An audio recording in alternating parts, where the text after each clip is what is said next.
तर नमस्कार शेतकरी मित्रांनो, ॲग्री इंडिया या यूट्यूब चॅनलवर पुन्हा एकदा आपलं सहर्ष स्वागत आहे. तर आज दिनांक 3 फेब्रुवारी सध्या प्रचंड प्रमाणात तूर या पिकाची विक्री शेतकरी वर्ग करत आहे, कारण की त्याला भावसुद्धा तसाच आहे. आणि खूप शेतकरी हा आपले तूर पीक सध्या रोखून ठेवत आहे. त्यालासुद्धा कारण तसेच आहे. हा जो मिळणारा प्रचंड भाव आहे, यामुळे शेतकऱ्याला एक अशी अपेक्षा आहे की आणखीसुद्धा यामध्ये वाढ होऊ शकते. त्यामुळे आता फेब्रुवारी महिन्यात तुरीचा बाजारभाव नेमका काय राहील याबद्दल आपण आजच्या व्हिडिओमध्ये जाणून घेऊया. तर आज 3 फेब्रुवारी, आज जो आपण अंदाज देणार आहे हा एक आपला अंदाज आहे. बाजारभाव हे कोणाच्याही नियंत्रणात नसून ते पूर्णपणे आवकवर व डिमांडवर अवलंबून असतात. त्यामुळे आपला विक्रीचा निर्णय हा आपण स्वतः घ्यावा. आपण एक सक्षम शेतकरी आहोत याची जाण ठेवून आपण स्वतः विक्रीचा निर्णय घ्यावा. तर आपण अंदाजाकडे वळूया. तर तूर या पिकाला सध्या साधारणतः 8 ते 8,500 हा एका प्रकारे चांगला बाजारभाव मिळत आहे. व पुढे काय मिळेल याबद्दल बोलायचं म्हटलं म्हणजे आता सध्या खूप मोठ्या प्रमाणात आवक चालू झालेली नाही.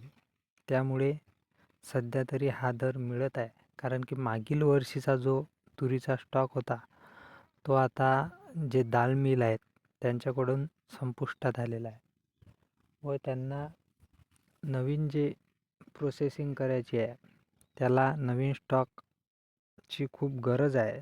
व ज्या प्रमाणात गरज आहे त्या प्रमाणात मार्केटला तरी आवक सध्या नाही आहे, म्हणून आपल्याला हा दर पाहायला मिळत आहे. परंतु पुढे जसजशी आवक वाढेल व जसजशी सध्या खूप शेतकऱ्यांची तूर हे शेतामध्ये आहे व जसजशी तूर हे काढणीस येईल तसतसा बाजारभाव आपल्याला हा खाली येताना दिसू शकतो.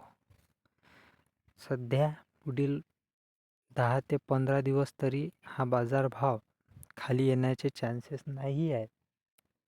त्यामुळे एवढं काही घाबरायचं कारण नाही.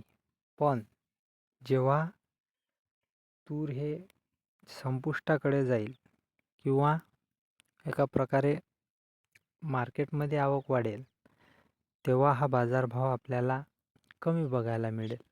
तर मग हा असं का बघायला मिळेल?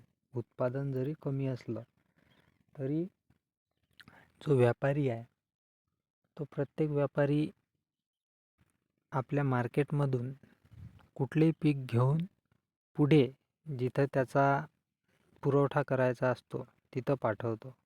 त्याला त्यामध्ये कमिशन मिळते. पण यामध्ये जे गाडी भाडं आहे ते त्याला स्वतः भरावं लागते. त्यामुळे किंवा कंपनीला भरावं लागते.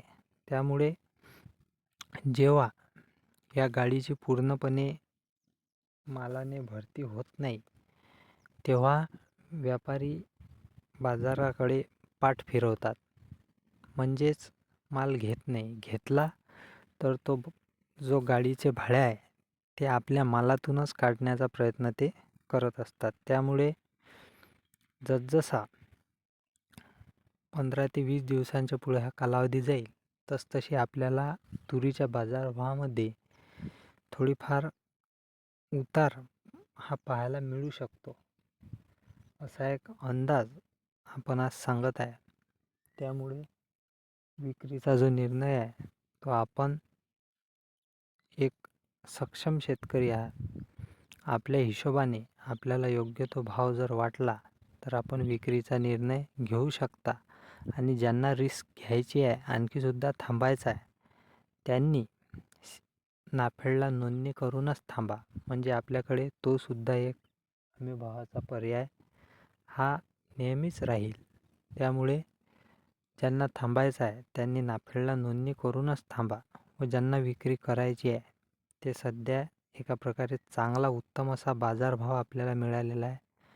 आपण विक्री करू शकता. यामध्ये जर वाढ झाल्यास आपल्याला फार 400 ते 500 रुपयांनी वाढ बघायला मिळू शकते.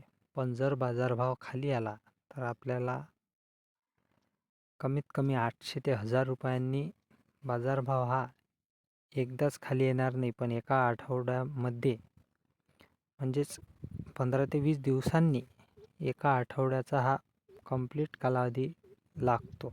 म्हणजेच धीरे धीरे हा बाजारभाव खाली येणार आहे. त्यामुळे आपण आपला विक्रीचा योग्य तो निर्णय घ्यावा. ज्यांना थांबायचं असेल त्यांनी पुन्हा एकदा सांगतो, नाफेडला नोंदणी करूनच थांबा. धन्यवाद.